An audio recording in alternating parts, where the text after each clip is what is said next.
Welcome to AI for You. Today's prompt will help you create a synthetic data set that you can use as an example within a tool while you're doing training, or if you don't want to use a data set with personal data or proprietary information. You basically just tell the LLM what column headers you want, how many rows to generate, and what format to put it in, and it can create the data set for you. The full prompt is in the show notes. Today, I have the pleasure of talking with Andrew Maynard. I've been listening to and reading Andrew's content for the past year or two, and I highly recommend doing the same. Today, we'll be diving deep into the future of higher education. Let's jump right in.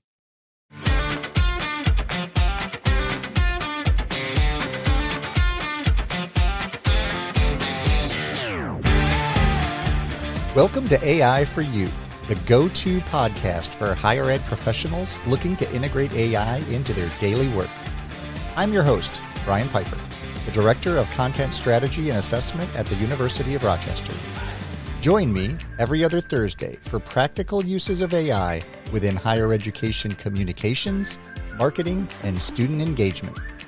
We'll focus on ways to quickly integrate AI into your teams to increase your efficiency and effectiveness and help you optimize your workflows and processes. I'll interview experts and feature relevant use cases with the goal that every episode gives you at least one thing you can take away and start leveraging in your job today. AI for You is a part of the Enrollify Network, a robust collection of podcasts designed to help higher education professionals like you grow. Explore our other shows at enrollify.org.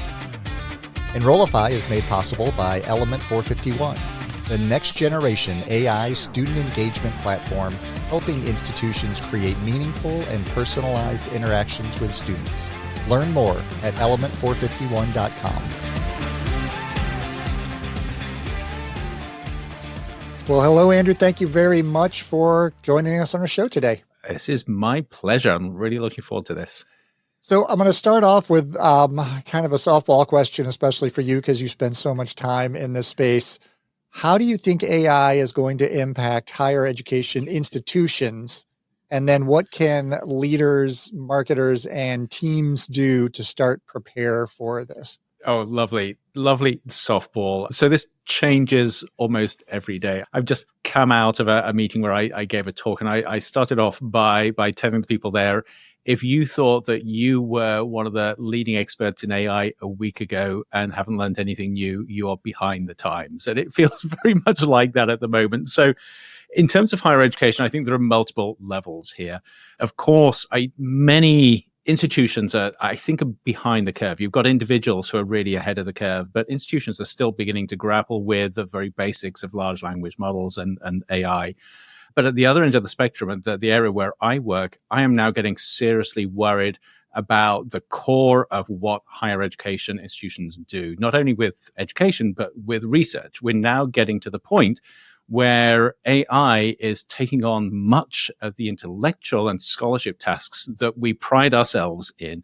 And so now I'm beginning to worry whether there'll actually be a place for universities 2 or 3 years from now, apart from sort of a term that I've just started using, artisanal intellectuals, people who sort of use their intellect in a way that actually doesn't have any real world impact. It's just that they indulge themselves with their thinking, because AI is going to do far more thinking far faster than them. Yeah. And you've been playing around and you've been talking a little bit about some of the O1 Pro models and some of the capabilities in those models. And I think we're going to see fairly quickly a lot of the routine work that we're doing getting replaced and going away, which I think initially seems like a great thing. But I think that's just the beginning of where we're going to see our jobs going. I think it is. And to me, the really important thing is to work out how we sort of create a future which is a future of coexistence with emerging AI. We could, if we don't think about this, so easily suddenly discover that we've done ourselves out of a job, even our own identity. But the true power here is thinking about what is deeply transformative and how do we rethink our role as humans, as researchers, as scholars, as teachers in this field. And when you begin to do that, you can see incredible ways in which AI can either catalyze what we do or act as an accelerant, basically sort of set us on fire in terms of the ability we have to have a positive impact. So, being in higher ed institutions and seeing the mechanics and the behind the scenes work, I work in central marketing, do a lot of work with our admissions team, and we're planning 3 or 4 years out on these, campaigns that we're working on. Yeah. And there's not a lot of thought or consideration or integration when it comes to AI within those conversations. Yeah. What can institutions start doing now that will start kind of acknowledging the fact that all these plans we're making are probably going to change? Yeah. So this is going to sound really trite, but I think probably the most important things at the moment are to play and to learn through playing and being inspired by new ideas through playing. An analogy that I use a lot, it actually comes from one of the MIT Media Lab units, is think in terms of playgrounds rather than playpens. I think too many institutions at the moment are thinking about AI in a playpen. You put people in the playpen so that they can learn about it, but in a very constrained environment. As you put them in there, you know exactly what you want them to do. But if you're doing that, you're missing the big picture. Whereas a playground is all about individuals exploring for themselves, learning for themselves, being innovative, being creative, finding new ways of doing things. And so just from that perspective, I think giving people the opportunity to play, don't constrain them. Give them the license, the permission, and the tools just to find out what AI can do in any context whatsoever, and then help them begin to think about how it changes the jobs that they do and the tasks they have in front of them. That, I think, is where true innovation will start emerging, and where I have no idea how this will affect everything from sort of marketing and recruitment to sort of management. That is where the seeds of really creative, innovative ideas will come from, a bottom-up approach, if you like. Yeah, I'm always telling people that this is not a technology integration project. This is a change management project. Very much so. Yeah. And I think so many people get stuck on, how can we become more efficient? How can we save time? And I think we really need to look at how can we change the way we work. I agree. Yes. Yeah. And it's exciting if you empower people to have those explorations and be able to flex their imagination and actually reward them for coming up with new stuff. It's the sort of workplace that I would want to be in. Absolutely. Well, and so you are at Arizona State, and there are all sorts of very incredible, things going on there around AI, and everyone's kind of paying attention to what's going on. What are some of the most, innovative, creative things that you've seen while you've been there? Yeah, that's an interesting question. So the first thing I would say is, ASU, we have this reputation of being at the cutting edge. And in many ways we are, that we do things differently here. But I would say that other institutions are catching up and in some places moving past us. And so we were an early adopter in terms of thinking about AI, especially in learning and education. And I think this is important. If you go back a couple of years when everybody was pulling their hair out, running around like headless chickens, saying sort of the sky's falling in because now students can cheat using AI, what are we going to do? ASU was one of the first institutions that said, we're thinking about this wrong. We should be thinking about it in terms of how it opens up possibilities and empowers educators and students in ways that we haven't thought of before. And that's been a really exciting journey here. The institution has developed a series of tools that have allowed educators to do everything from develop their syllabi, develop tests and rubrics and a bunch of things like that. They're actually fairly basic things, but they've still been transformational.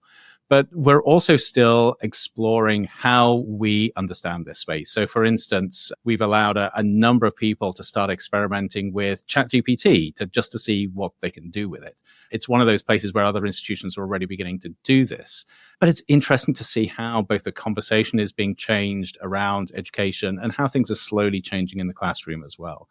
The other thing I would add here, going outside education, there have been some really interesting conversations around research and fundamentally, how do you accelerate research and discovery using AI tools? And here, I think like other institutions, we're doing everything from building our own capacity internally so we can use these tools internally to really exploring how the latest foundational models push forward what we can achieve through research that we just couldn't achieve with humans alone. What do you think are some of the biggest challenges? Because you see so many institutions that just aren't starting to integrate AI either into their classrooms or into their processes and workflows. What advice do you have for those institutions, and what do you think the main barriers are for them? Yeah. Institutional inertia, obviously. At the individual level, I think it's incredibly hard if you're a professional in a university, an institution like this, suddenly being told that you have to come up to speed with some totally different tool, a different way of thinking, a different way of doing things. So there is that individual inertia as well, where people think they're too busy, they're too old, they're too staid, they're too settled to think about this. And I see that a lot with my colleagues. The huge danger here, though, of course, is that things are going so fast that if you carry on thinking like that just for a matter of months more, you're going to be out of the game. The way that you approach everything is going to be irrelevant. And so I think there's a real need to help people understand how the world is changing and how they can be part of it. And you don't do that just by telling people that it's changing or holding a town hall meeting and telling them all to change what they do. You've got to meet people where they are. You've got to give them a pathway which actually makes sense to them. So that's, to me, one of the biggest challenges and biggest opportunities in institutions. How do you give your faculty, your staff, even your students a pathway forward where it's easier for them to follow the pathway and learn and adapt than to resist? Yeah, that's an interesting challenge, and I haven't seen too many institutions that are doing that, and it's always surprises me because as institutes of knowledge of higher learning, you think that would be our our Right. sweet spot. You would have thought so. Apparently not, though. And so I wonder what it's going to take. Do you think there's going to be some global AI event? Do you think there's going to be a handful of institutions that, lean into this and suddenly start passing everyone else? Do you think it's going to come from the private sector or, individual brands and companies where we're all going to start noticing the difference? I think a mixture of everything. So the first thing is, I think, again, if you're looking at institutes of higher education, there's an amount of inertia there. So even after we've become irrelevant, we're still going to trundle along simply because there is this sort of almost societal memory where people think this is the way you do things. But I don't know, worst possible case, you're going to have zombified universities that still exist, but they actually don't play any positive role. And I think sort of part of this is going to be other organizations and other tools are going to sort of fill the gap. So if you just think about sort of learning and education, yes, you can make a very strong argument that people need to come to the centers of intelligence, the centers of knowledge and insight in order to sort of learn in that holy place, if you like, and then take the knowledge out. But when people can find that knowledge anywhere else, why would they come to those centers? And I think if institutions don't adapt, that's what we're going to see more and more. We're going to find private companies developing the tools, giving the access to knowledge and learning. We're going to even find individuals. I mean, we've already seen this in society. Actually, good example, Khan Academy. And I know they become more institutionalized, but it was a game changer in terms of where people went to learn. And I think we're just going to see that accelerate. Institutions like universities are going to have to think fairly critically. What is the value add that they bring in a world where many people don't think that they need them anymore? Yeah, absolutely. And when knowledge transfer is no longer enough to, bring students in, one of the things I always think about is the fact that, this shift in technology, this new like intellect on demand, it's going to create huge impact on our economies, on our jobs, on the way that we function as a society. And it seems like higher ed institutions are great centers of thought where we could be having these discussions and be trying to come up with, solutions or options around this. But that doesn't really seem to be happening. No, but but it could. So this is a very personal perspective and something of a hobby horse for me. But I have this deep belief that public universities in particular, I would say any institution of higher education and learning and knowledge creation has a societal obligation, but especially public universities.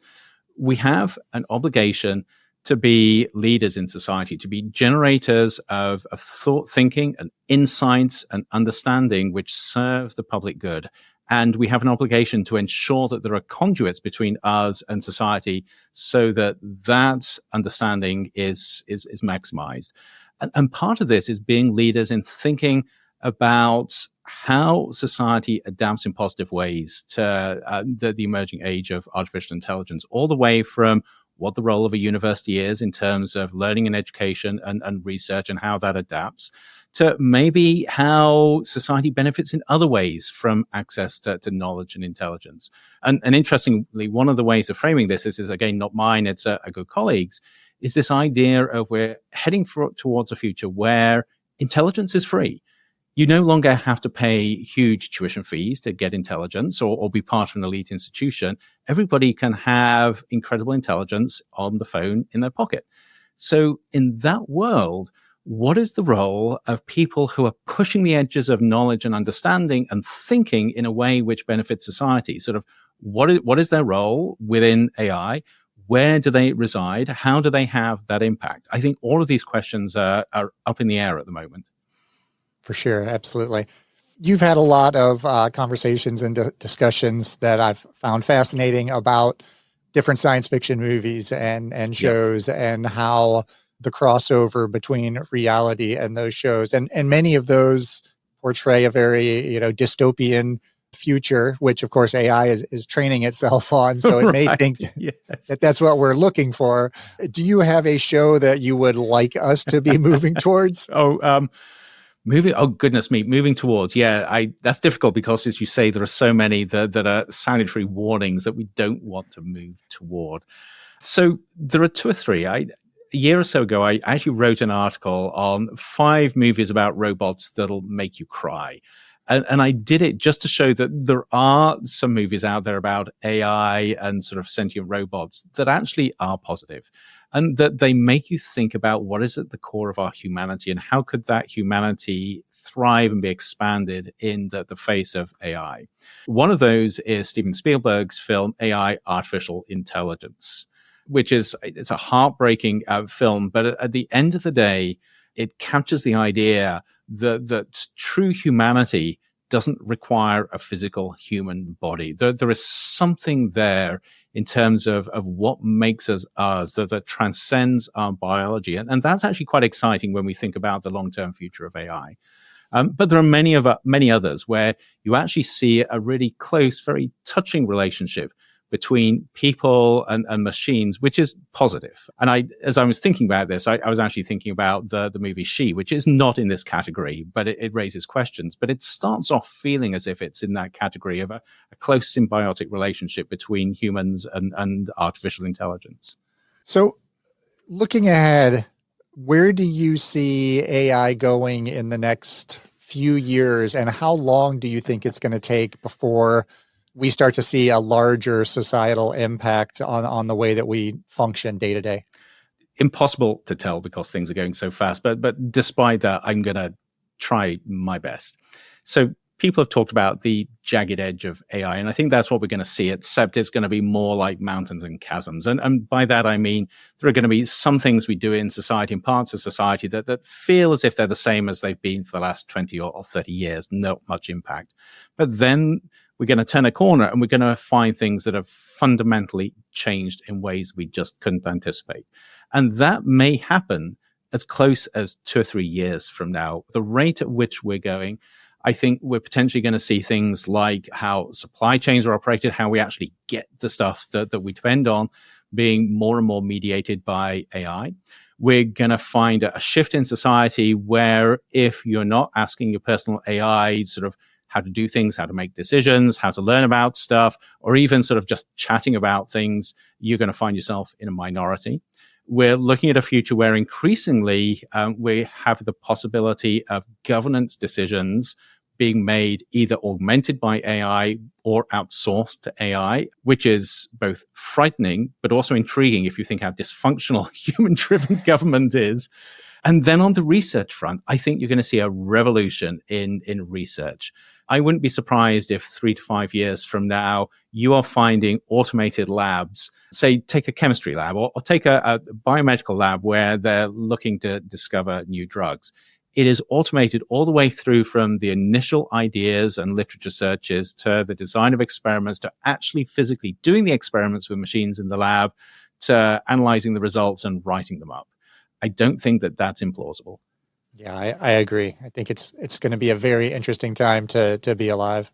Yep. One of the questions that I always finish these interviews with is, right now, what are some of the ways that AI is helping you the most with your job? Right. Oh, goodness me. I'm trying to resist, and it is so hard. So one of the things that I hold precious is my writing and my thinking. They're an extension of myself. And I do not want AI doing my writing and thinking for me. But it's getting harder and harder to resist. So the temptation gets closer to just sort of ask ChatGPT to sort of write my stuff. And I've sort of veered that way a little bit, but very intentionally. But I would say that the thing that is blowing me away at the moment, and this is very recent, it's with the latest release of OpenAI's Deep Research AI tool. I find myself in meetings where we're discussing topics where people around the table know quite a bit about, but I'm feeling as if there's something missing. So as we're having the discussion, I'll just type in the question into Deep Research, and within sort of 5-10 minutes, I've got the most detailed research analyst response possible. It's the sort of thing that you pay a lot of money to someone like McKinsey to spend 3 months on, and it's happening in real time. And I'm finding that is a game changer.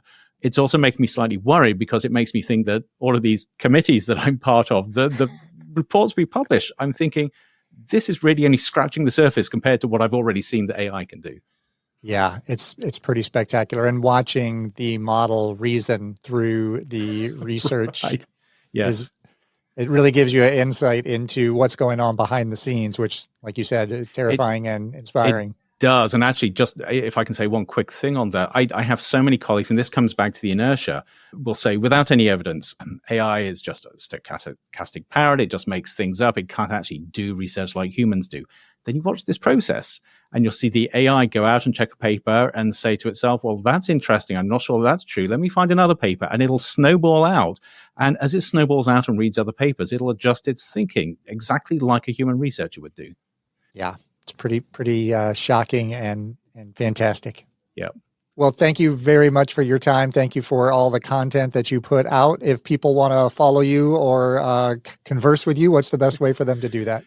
So 2 ways. Apart from emailing me, I'm pretty easy to find. Myself, my colleague Sean Leahy have a weekly podcast, Modem Futura, which I would strongly recommend listening to. It's a way of hanging out with us and sort of being a fly on the wall for some really fascinating conversations. And then I write regularly on the Substack, The Future of Being Human. And I can't promote either of those enough. I always find your content very inspiring. So thank you very much for your time today. This has been a pleasure. Thank you. Andrew's insights about the need to move from playpens to playgrounds in our approach to AI adoption is a powerful framework for institutional change. His warning about the pace of AI advancement and the risk of becoming artisanal intellectuals should serve as a wake-up call for higher education leaders. The emphasis on creating pathways that make it easier for people to adapt and to resist resonates strongly with the challenges many institutions face. As we navigate this transformation, it's clear that success isn't just about implementing new tools. It's about fundamentally rethinking how we approach learning, research, and knowledge creation in an AI-enabled world. Please reach out to me with unique ways that you're integrating AI into your professional and personal lives. And as always, blue skies and keep creating.